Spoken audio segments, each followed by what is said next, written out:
Yeah, that was You're really gonna start good. something.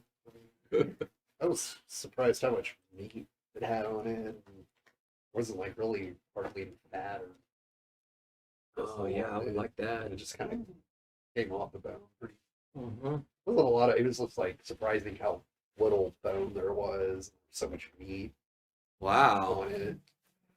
And that breast. I think that's what we also had was the rabbit What did it breast. serve? Oh, like one rabbit will serve like two people? Sort of like three of us, but we Wow. only had a little bit of leftover. And this was a good sized Wow. rabbit, so Huh. Okay. That's a big rabbit. Yeah. More like a hare, you know? Right. Yeah, one of those big suckers. Is that what it was? it was well, she probably about 5-6 pounds when she Wow. butchers them. You know, they're so much easier to butcher than a chicken because you don't have to pluck feathers. You know, Mm. you hung and skin it and gut it, and you're done. Wow. And cut it. That's the one thing I learned though was to have her cut it. The first one I got from her, I just got it whole and I could get it, and it's like, you know, I had to demolish it to cut it up. So now, you know, she's got the tools to Oh, cut it yeah. up. So I pay her extra to cut it up for me. Wow. Well, I wanna congratulate this group. I was kind of waiting for the family group, and that's kind of what led to this topic tonight.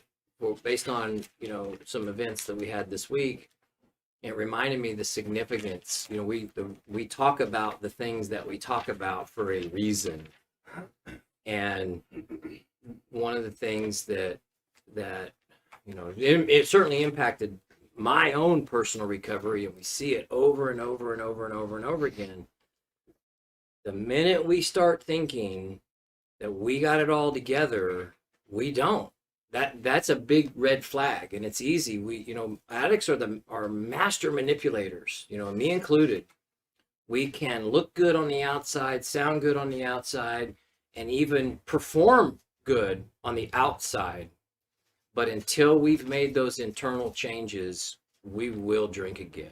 That's just not my opinion. That's just the way it plays out. And I've watched that statistic play out for 19 years now.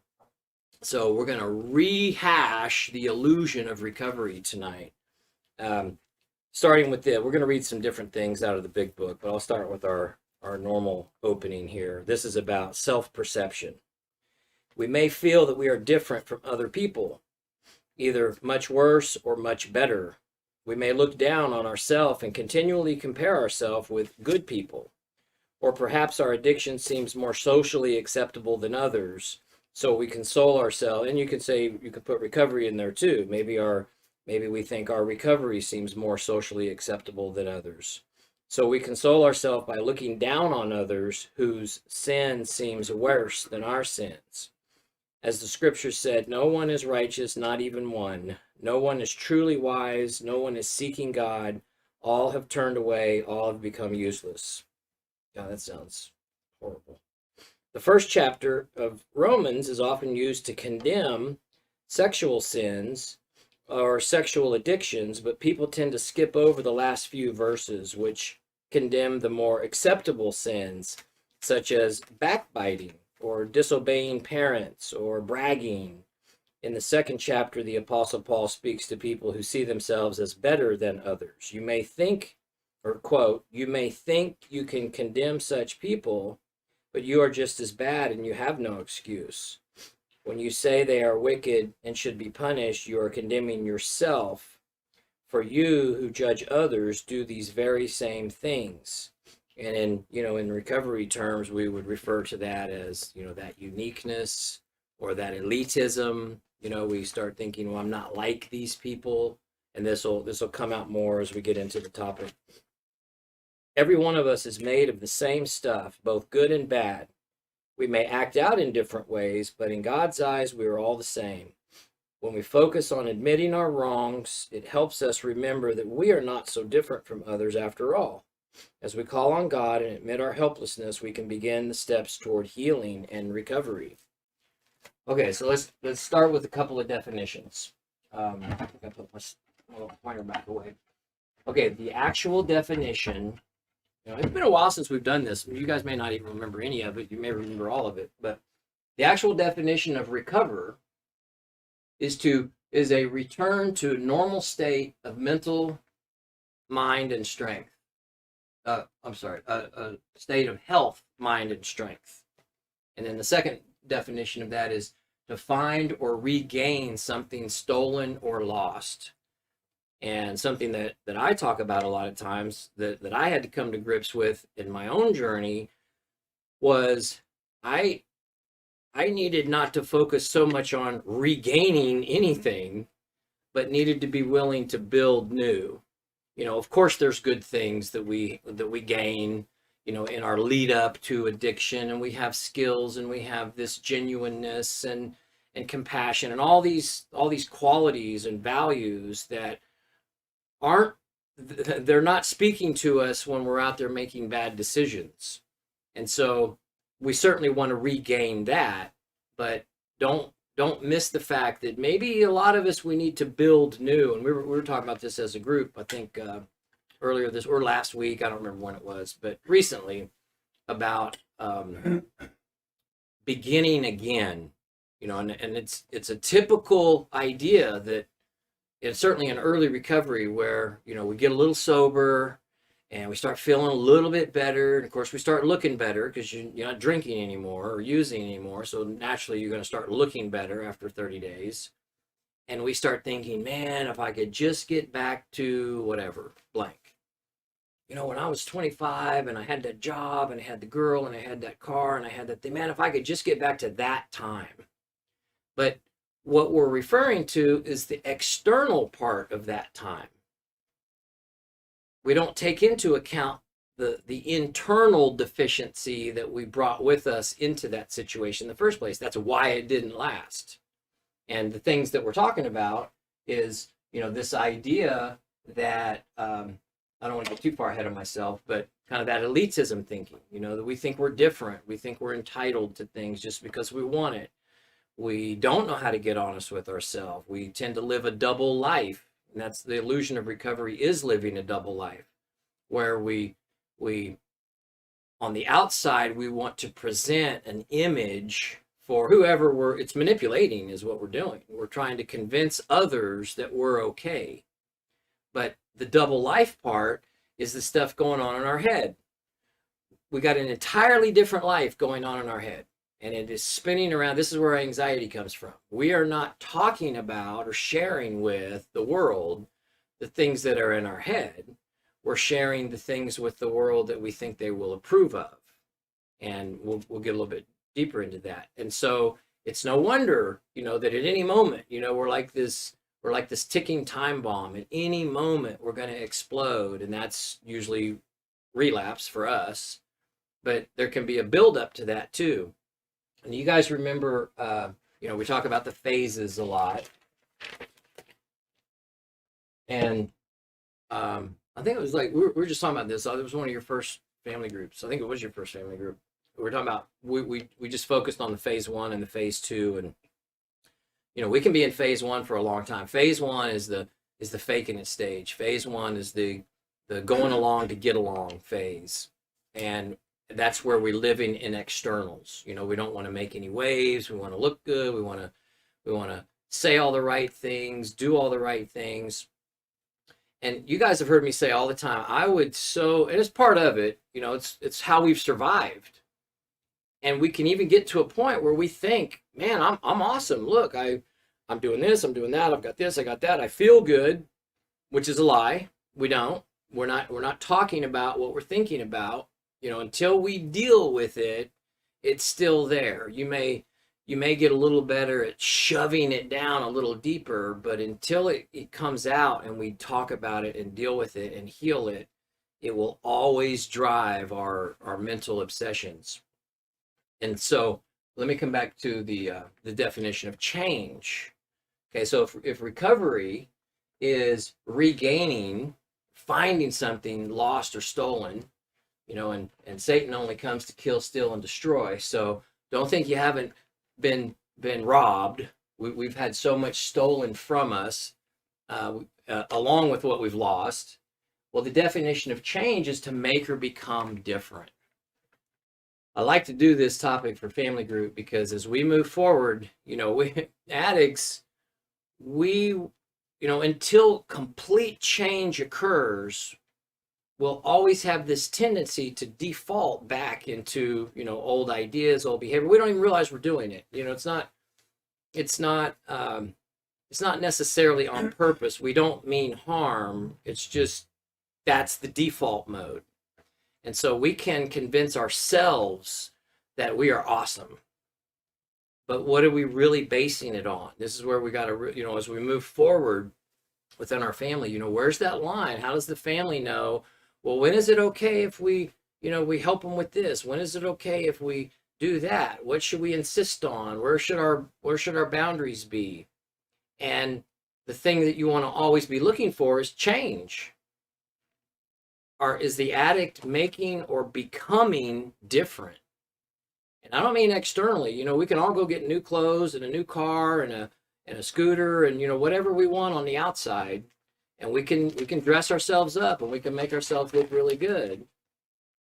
But are we changing on the inside? Are we still thinking in the same way? Are we still having the same old conversations? Are we still complaining? Are we still, I'm gonna get in deeper in this too.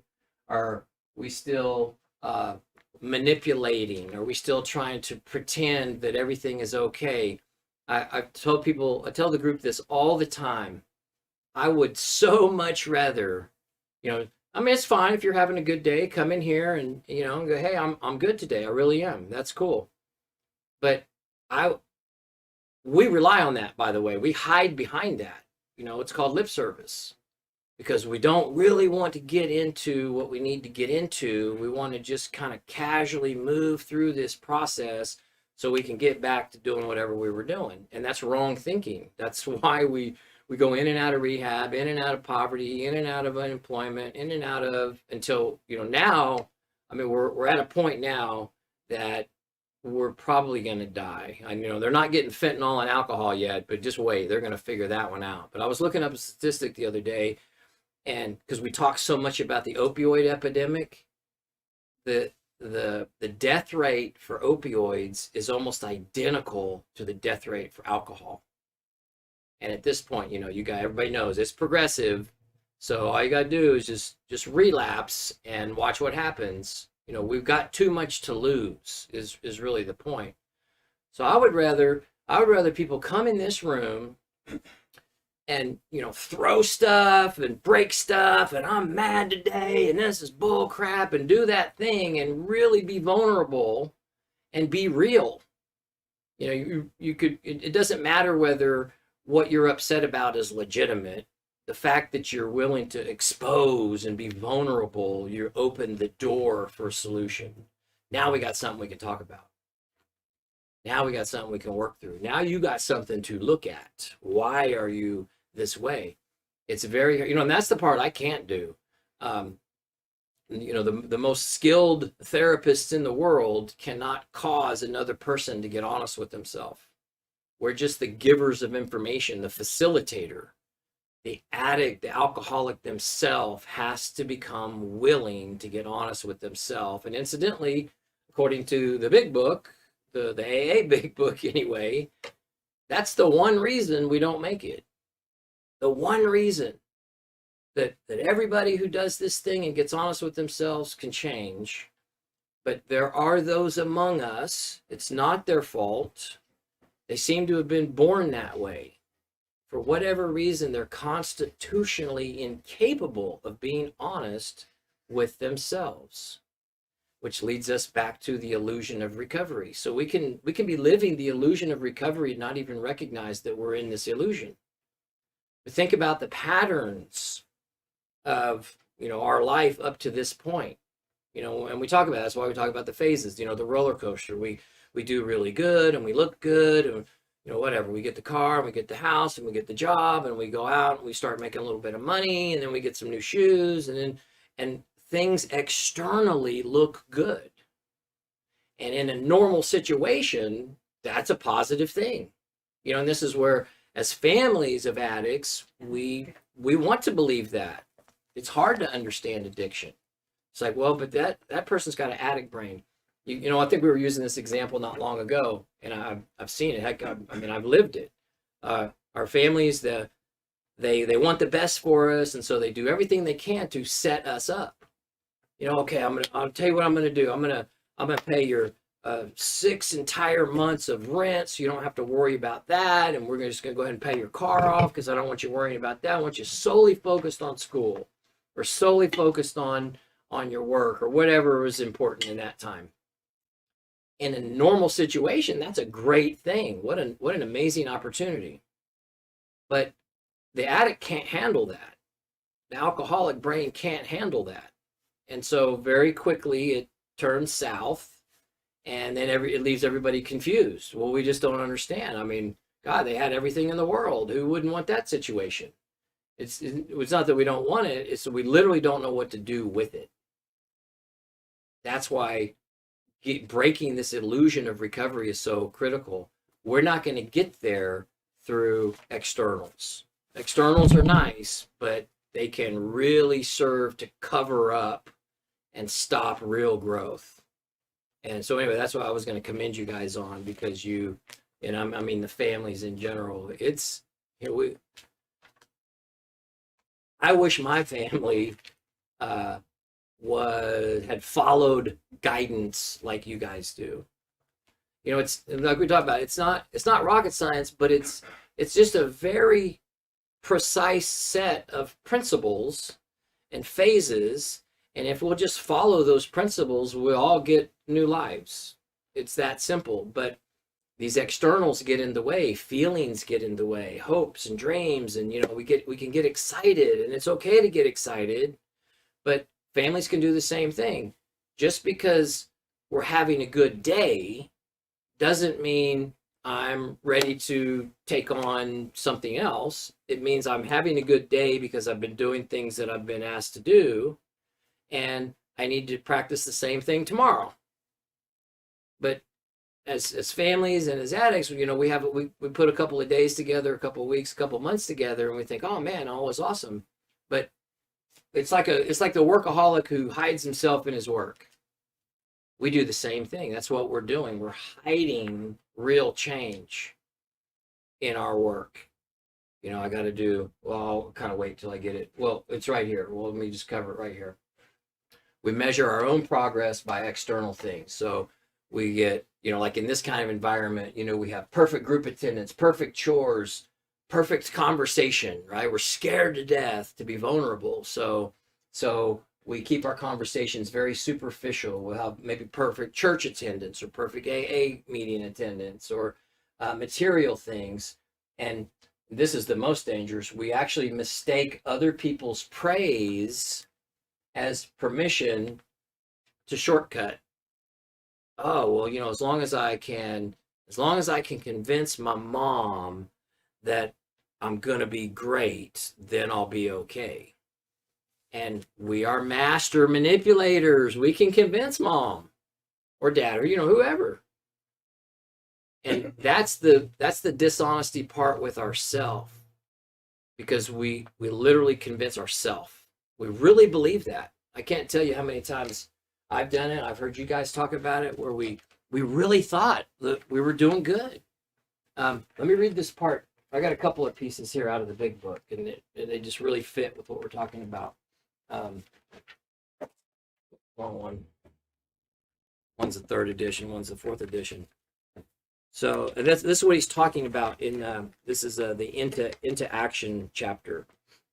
And so he's talking about this very thing. Let me make sure for sure.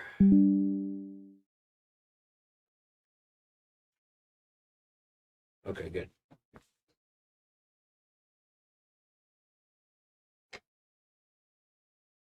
Having persevered with the rest of the program, they wondered why they fell. We think the reason is that they never completed their house cleaning. They took inventory all right, but they hung on to some of the worst items in stock. They only thought they had lost their egoism and fear. They only thought they had humbled themselves, but they had not learned enough of humility, fearlessness, and honesty in the sense we find it necessary, until they told someone else all their life story. More than most people, the alcoholic leads a double life. He is very much the actor. To the outer world, he presents his stage character. This is the one he likes this is the one he likes his fellows to see, or we'll say our families to see. He wants to enjoy a certain reputation, but knows in his heart he doesn't deserve it. The inconsistency is made worse by the things he does on his sprees.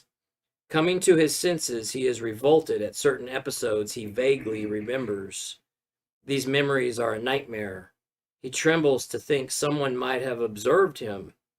As fast as he can, he pushes these memories far from inside himself. He hopes they will never see the light of day. He is under constant fear and tension that makes more for drinking. There was a little bit on this next one, but I probably won't do it. Yeah, okay, so then let's go to this one. Okay, so if we don't work on the internals, remember this book was written in 1939. They understood some things before we even had the science to back it up. It's pretty reliable, pretty credible source.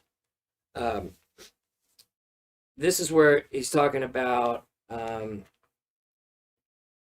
acceptance. There's a lot highlighted here. I'll just read the whole thing. It helped me a great deal to become convinced that alcoholism was a disease, not a moral issue. That I had been drinking as a result of a compulsion, even though I had not been aware of the compulsion at the time. And that sobriety was not a matter of willpower. The people of AA had something that looked much better than what I had. And by that willpower word is so critical because that's what we're talking about with externals. The people of AA had something that looked much better than what I had. I was afraid to let go of what I had in order to try something new. There was a certain sense of security in the familiar. At last, acceptance proved to be the key to my drinking problem. After I had been around AA for 7 months, tapering off alcohol and pills, not finding the program working very well, I was finally able to say, okay, God, it is true that I, of all people, strange as it may seem, and even though I didn't give my permission, really, really am an alcoholic of sorts. And it's all right with me. And now what am I going to do about it? When I stopped living in the problem and I began living in the answer, the problem went away. From that moment on, I had not a single compulsion to drink, and acceptance is the answer to all my problems today. When I am disturbed, it's because I find some person, place, thing, or situation, some fact of my life unacceptable to me. And I can find no serenity until I can change that. That's not what it says. Just checking to see if you are listening. But that's how we think. I can't find any serenity until I can change that other person, place, or thing. But that's not the solution. The actual solution is I can find no serenity until I can accept that person, place, thing, or situation as being exactly the way it is supposed to be at this moment. Nothing, absolutely nothing happens in God's world by mistake. Until I could accept my alcoholism, I could not stay sober. Unless I accept life completely on life's terms, I cannot be happy.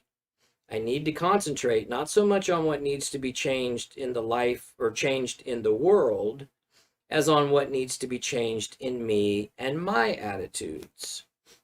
Shakespeare said, I'm not trying to turn this into a big book study, but it's good. Shakespeare said, all the world is a stage and all the men and women are merely players. He forgot to mention that I was the chief critic. I was always able to see the flaw in every person, every situation, and I was always glad to point it out because I knew you wanted perfection just as I did. Acceptance has taught me that there's a bit of good in the worst of us and a bit of bad in the best of us, and that we're all children of God and each of us have a right to be here. So when I complain about me or you, I'm complaining about God's handiwork. And this is my favorite part. What I'm really saying is that I know better than God. These are the things that will prevent change. And so it keeps us at this thinking, this idea that, well, I just need a little something, something, and then I'm good. If I can just get my car fixed, if I can just have, whatever it is, then I'm okay. And of course, I'm gonna leave you guys with some very concrete guidance on, well, how do we make these decisions as we move forward? The golden rule of recovery. Start applying this with every interaction. The golden rule of recovery. If you are deciding what to do next without any counsel, based on solid recovery principles, and then informing others of your decision later, you are still operating in self-will. So if we can, it's funny, this is kind of an old joke, around AA. It's like, well, you get you a sponsor, which is, sort of a mentor guy, and you're supposed to call them when you begin having problems, right? You're supposed to reach out to someone when you begin having problems. What we typically do is we go ahead and keep matters within our own confines, and then we'll go drink, and then we call and tell them that we drank. Well, it's the same thing with families in recovery. Moving forward, if we're not willing to follow this, then we're really just operating in our own self-will. We're operating in the same dynamic that got us to this point. However well-meaning, however well-intentioned, it's broken. So we gotta, I kind of skipped past, I forgot I even put this on the board, but this was worth saying. Number 2 over here. There's an old adage. It's a fool who pays for advice but doesn't take it. Okay, well, I don't get to control that, but man, I've thought so many times in my life, whether I'm going to argue with the pharmacist about medication, we want to argue with the doctor, or we want to argue with the expert of that area, and we think we know better. Oh, no, you don't, but you don't know Johnny. We're good. It's going to be all right because, he really wants it this time. And, the famous last words, it's not about how much we want it. If it was a willpower issue, we would have conquered this thing a long time ago. So kind of cheating or skipping to the solution real quick, just as a general sense, and everybody can memorize this, we must treat recovery or addiction, alcoholism. They knew it in 1939. We're dealing with a disease. The government agreed in 1955, and now we've proven it. We are dealing with a disease that is treatable, but it's going to kill us if left untreated.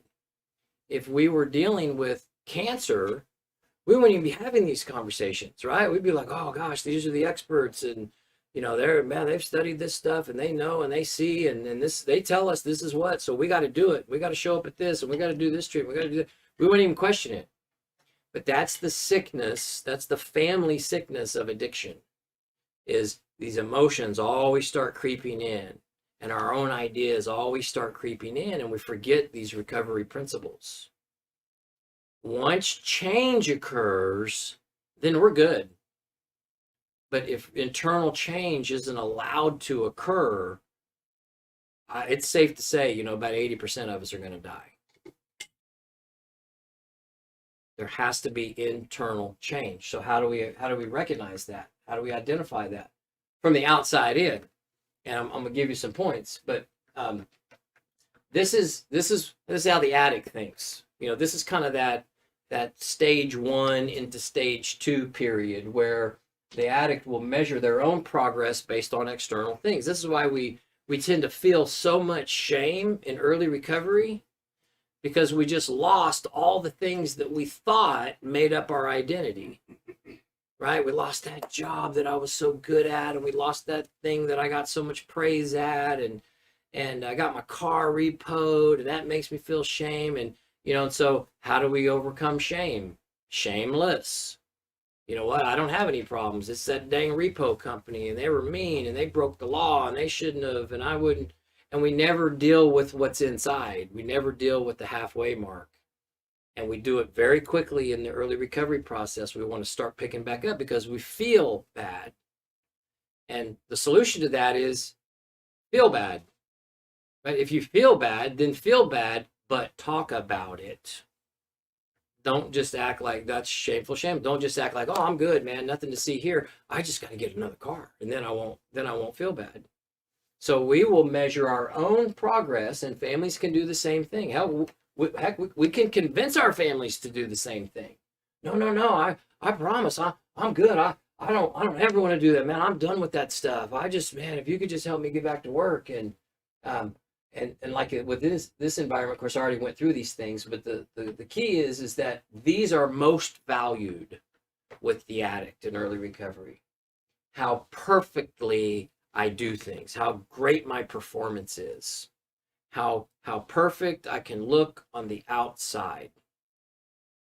And I got some personal things I want to share with you in a good way. They're regarding to that. It's like, man, if I could bottle that. That's how we get better. Or to kind of give you a teaser. That's how we get better, just by just being in it. All right, fine. Beat me up today. I'm not gonna run out of the room. Tell me what I need to hear. I don't like it, and I'm gonna fight back, but I'm gonna think about it later. That's how we get better. The family manipulation of this illusion is it's easy because we talk about y'all ever heard of neuro-linguistic programming?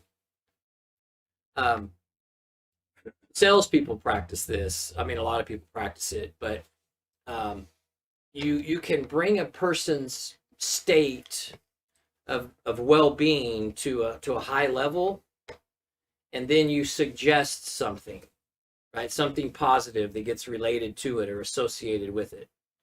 And so the early recovery process is automatically that for families. The people that love us, they've been through this nightmare with us.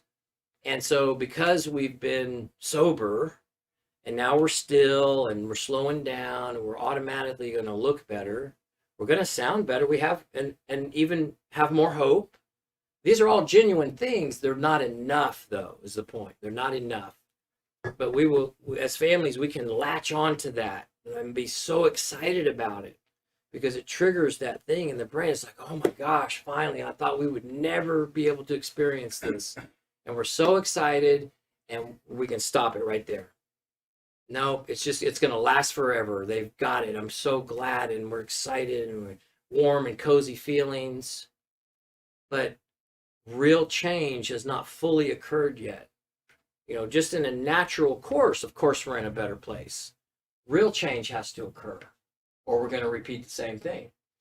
The addict will use the family's excitement and approval for a shortcut to real change. And like I said in the beginning, we can do that without even realizing what we're doing. We think it too. There's a word for that. It's called the honeymoon period, right? Or the pink cloud. And think about it. Our brains have been just totally enamored with substances, and all that stuff has been quashed. And so once you get through the detox period and you move past the anhedonia period, where all of a sudden everything's coming back online, and we're producing our own dopamine now. We don't have to feed it, and we're feeling good, and we're doing some things well that are building self-esteem, so we can believe it. That's a genuine disposition, but it's not enough. It's not enough. That's why we say all the time, solidify, solidify, solidify. When you get to that good place, don't change it. That's the first thing the addict wants to do, is add something or subtract something. Man, I finally got to this certain place, whatever that is. I don't like to talk about stages or levels because that's an illusion of itself, but I finally feel like I'm in a better place. I love myself today. That's a good place to be. So keep loving yourself. We don't have to add anything. We don't have to subtract anything. We don't need to change anything. We need to solidify it. That means to make firm, to keep doing it, to make it solid. The first thing we tend to do, is one of the biggest mistakes we do, is we get to that place and we go, cool, let's get to the next thing. Now I need to get back to work. Now I need to get the car. Now I need to go get on some dating sites. Now I need this. I need that. I need solidify, solidify, solidify. And I can attest to that in my own journey. When I look back in my own life, I never solidified anything unless it was something that I wanted to do, right? If it's things that we want to do, man, we can show up at practice at 4 o'clock in the morning and we can run bleachers and we can do this and we can go to the classes and we can do our thing and we can do it because we're enjoying it. We want to do it. But if it's something that's important, but not necessarily super exciting, we've never learned how to we never developed the discipline to solidify those things. And that's what's so important about recovery. Is that's really what we're doing, is we're solidifying, we're talking about, what we're regaining or gaining. If it's something you never had, we're gaining this part of our foundation that we never had. That ability to just keep doing the next right thing because it's important. Not because I love it or it's so exciting or, whatever, I'm going to get some benefit or instant reward out of it. We keep doing it because it's the right thing. It's important. It's growing us. There's always a reward, but it's going to come down the road. So, never underestimate the alcoholic's need for instant gratification. And I always like that bit of advice that I got. One of my mentors told me, I'm going to tell you real straight, follow this. I'm going to tell you exactly how you know whether you're making the right decision or not. I got so excited. I thought, wow, that's cool, man. He's going to give me this golden nugget and I don't ever have to come back to AA. He said, here's how you know. Because it's your decision. It's the wrong decision because it's your decision. I don't have a long history of making great decisions. I have a long history of self-defeating. I have a long history of doing good for short periods of time and then failing.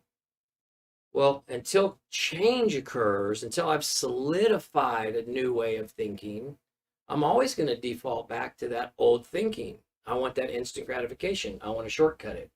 And that's going to be on your little cheat sheet on the solutions we'll get over here. So what we're covering up, the illusion of recovery, it's interesting because I say a lot. I say, the days that you think you're not doing good, you're not growing, are probably the days you're growing the most. And vice versa. The days that you think, oh man, everything's great and I feel wonderful, my esteem is high, you're not necessarily growing in those days. You could be. That's why we need to personally stop measuring our own progress, because the only way we know how to measure our own progress is based on feelings, right? That external stuff, that self-protection mode. What we're covering up is I don't have the ability to be honest with myself. We're covering up a lifetime of trauma that we say, like I was just reading in the big book written in 1939. Oh, we think we've done an inventory, but we haven't.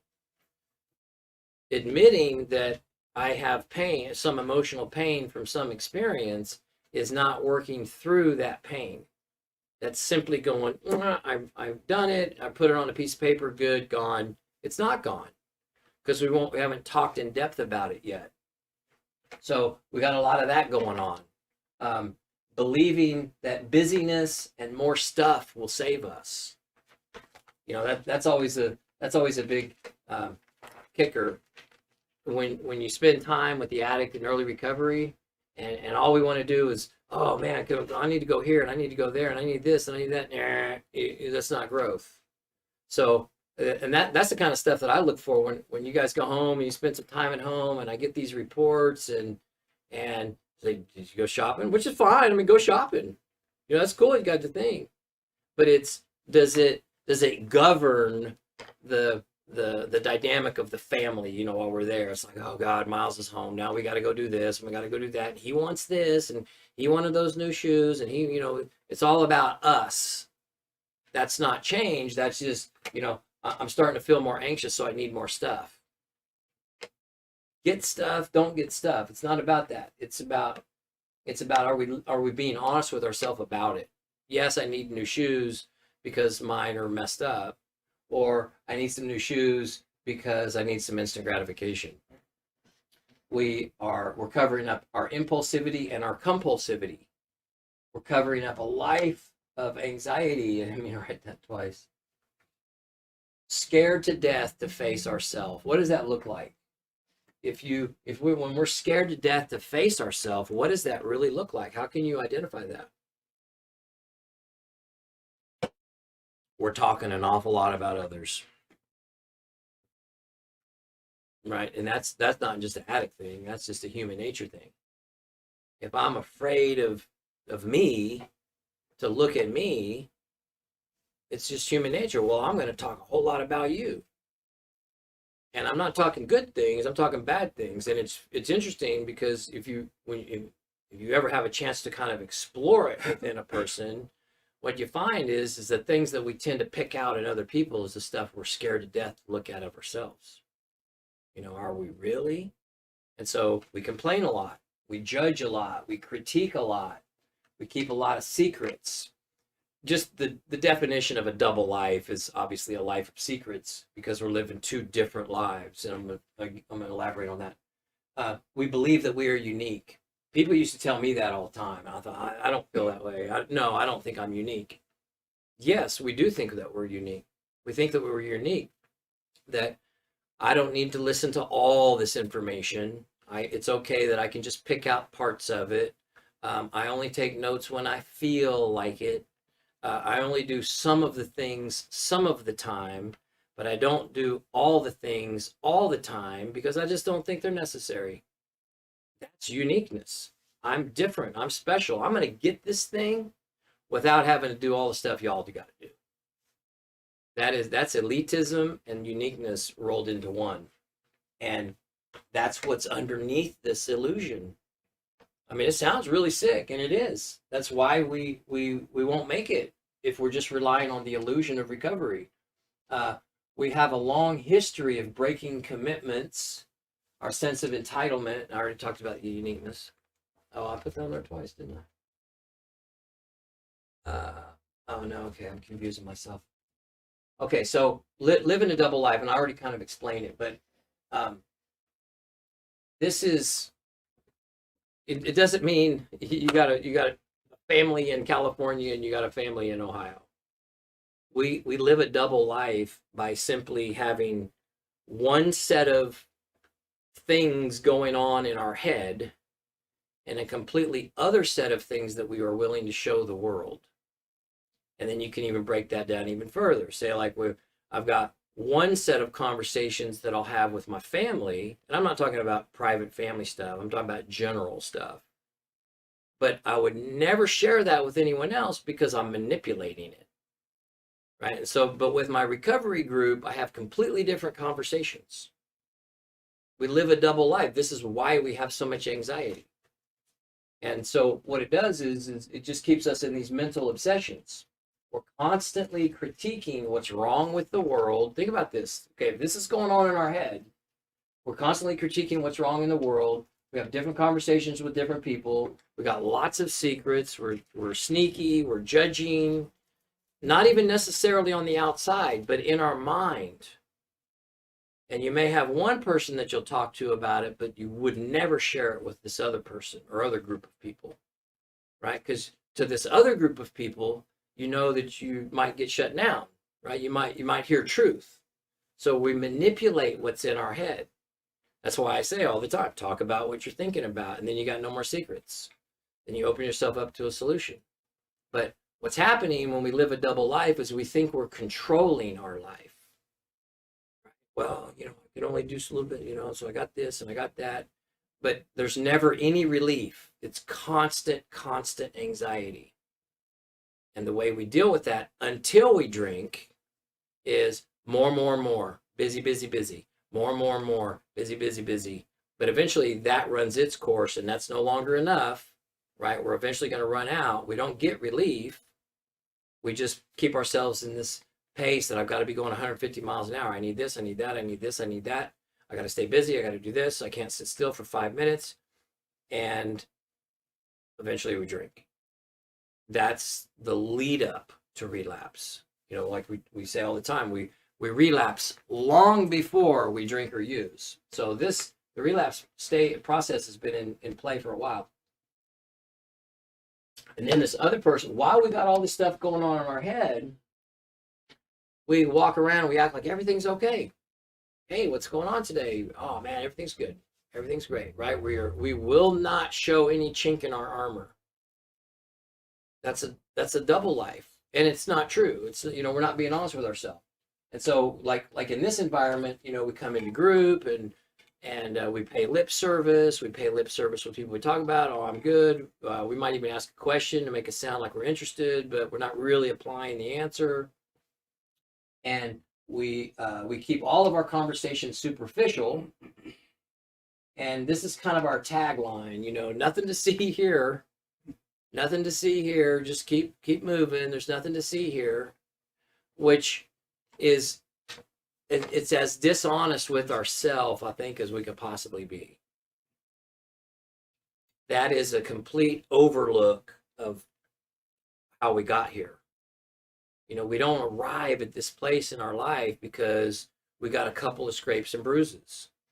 We arrive at this place, severe alcoholism and addiction, because we have managed to pile on junk after junk after junk after disappointment, after a little bit of success followed by a lot of failure, shame, shameful, shameless, shameful, shameless, shameful, shameless, shameful, shameless.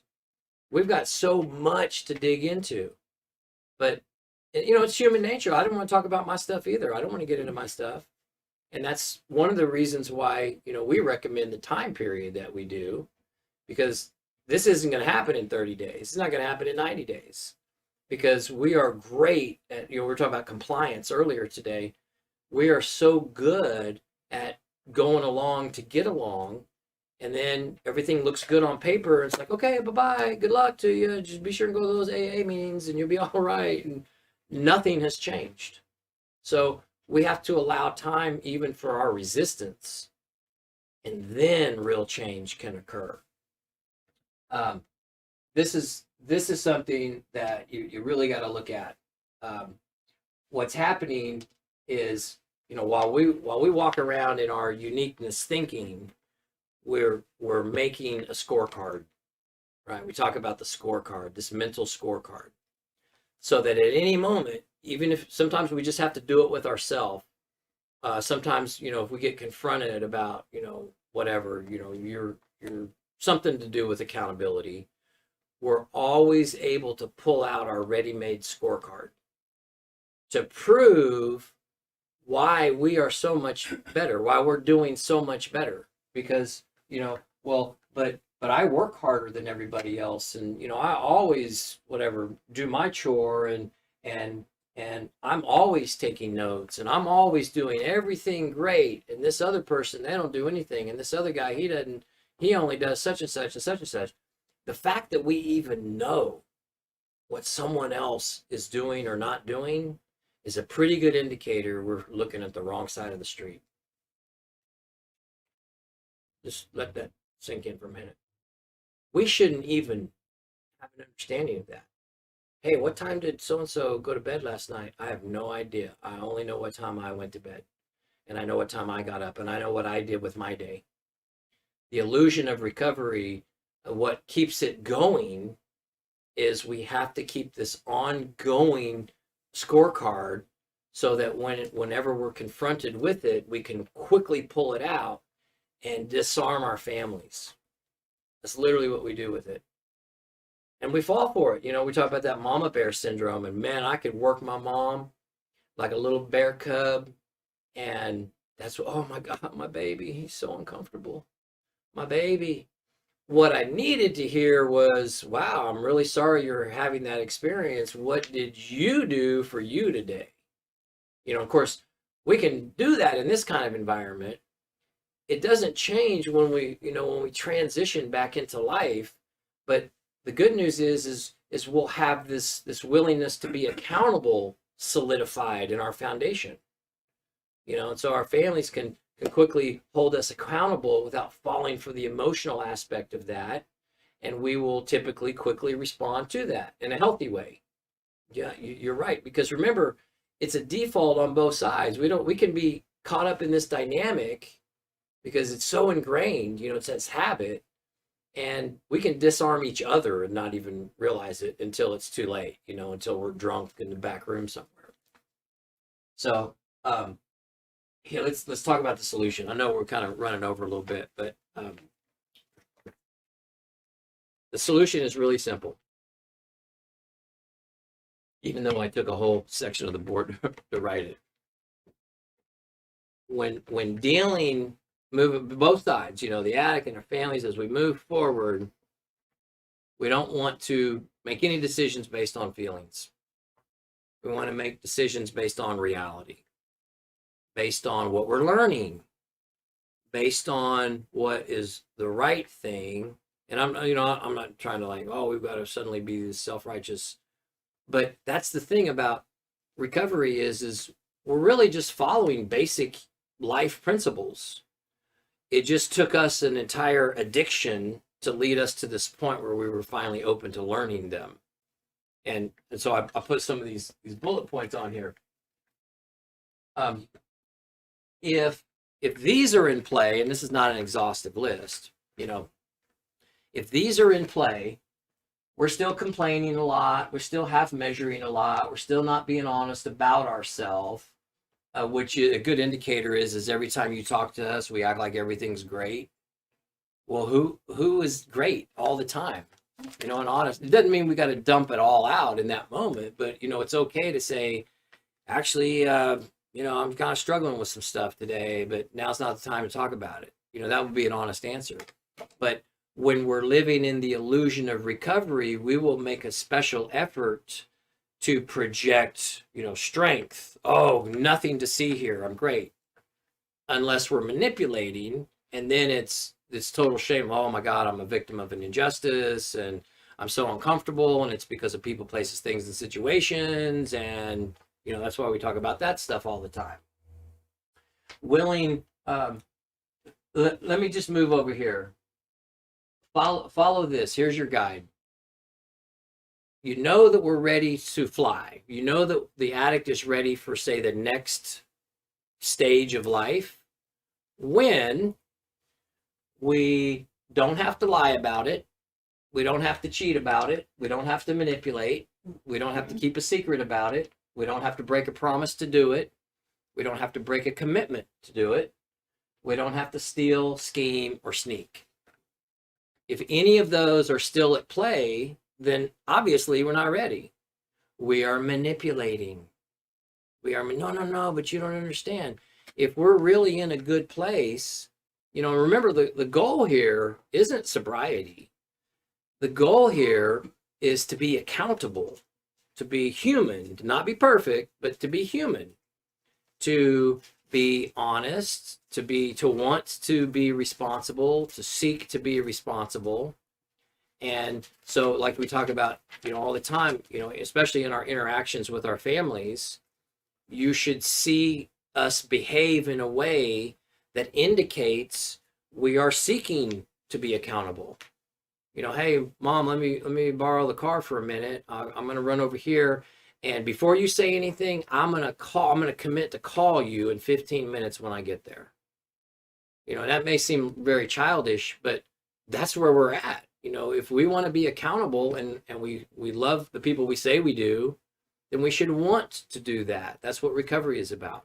I'm just using that as an example, because we're not, when we're no longer reacting to our family's requests, fine, but we're being proactive. We're coming up with some things that you can keep us accountable because we know we've traumatized the heck out of you. That's growth. Wow. This person is actually living out what they're talking about. Another way to put that is we're making our words have meaning. For example, this is a classic one. We start this process and we go, man, I'm going to take it serious this time. I'm going to, I'm committed to this. I'm going to do it. And of course our families commit to it. And then we get a little bit into it and we break the commitment. But we didn't break our commitment. We don't break our commitment with our job or with Justin's Lighthouse or with our neighbor. We broke our commitment to ourselves. And that's why we're going to drink again. That's why we'll use again. So these are the things that you want to recognize in the alcoholic moving forward. Am I taking on my own personal accountability? Am I taking on personal responsibility? And that doesn't mean we're doing everything perfect, believe me, but we're talking about what we're thinking about. We're making an effort to be a part of the family, no longer, the weak link in the chain. Like, it's, while we're running around doing whatever the heck we want to do, our families are running around chasing us. We're making an effort to be a productive member of that family, not just looking to our family to set us up. Give me this, give me that, I need this, I need that, I need this, I need that. Being accountable. Actually, I took this from we used to do this this God lecture about how do I know that it's from God? Because people always say, "Oh man, I've been talking to God, and God says, I need to, I'm supposed to leave here tonight, and I'm going to go to Colorado and start a pot farm." That's a true story. I've literally heard that. Just kind of insane thing. Oh no, but I've prayed about it. We hide behind that too sometimes. We'll say, "Oh, but God's telling me to do this. I've been praying, and God's telling me." Well, how do you know? What do you measure that against? Because people say, "Hey, man, because you don't know about my relationship with God. You don't know what God's telling me." Well, I know that God is the same yesterday, today, and forever. I know that it's accountable or nothing, right? We're either being accountable or we're not being accountable. And it's not from God. It's not foundationally recovery if we have to do any of these things to pull it off. Change is to make or become different. So if we're doing any of these behaviors that we used to do, that's not change. That's addiction. And it always bites us in the butt. So pay attention. I'm not kind of, the second one is just, follow what we're learning. Follow what we're learning. Don't fall into this trap. Follow what we're learning. That's why I was congratulating you guys, because it's so nice to work with I'll save the stories for later, but that's how we all get better. And that is the goal, right? We want to be happy, healthy, free. We want to be the family that we've dreamed about being, that we know we can be. So differentiating the illusion of recovery and actual recovery is key. Of course, the guys work on that all the time. What does that really look like? And shoot, we gotta hold ourselves accountable to it.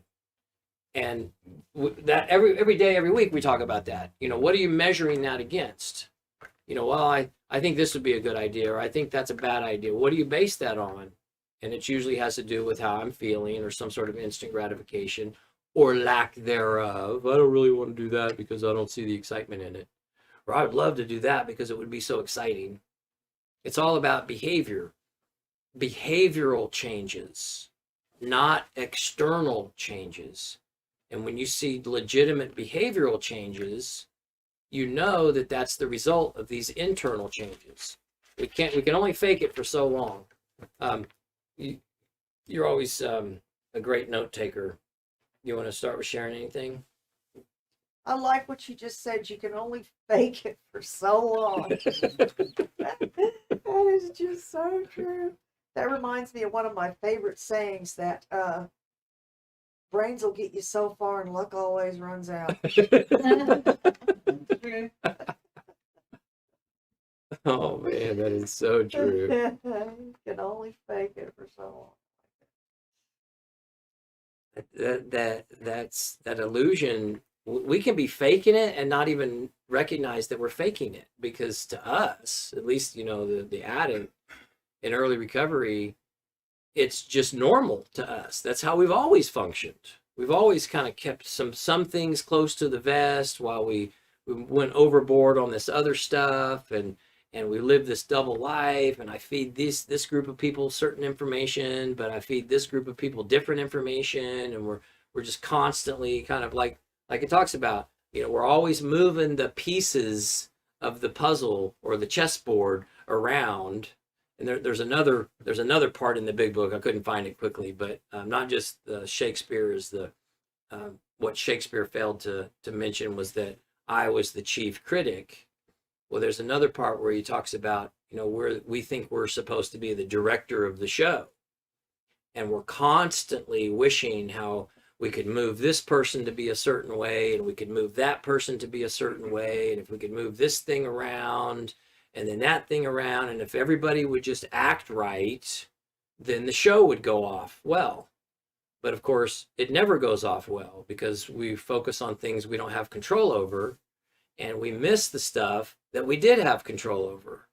And that was us getting honest with ourselves and us talking about what we're thinking about and us opening up and us being vulnerable. And, it's us.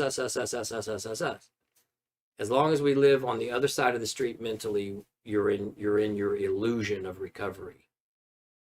You can walk around with a big book under you, it's the same thing.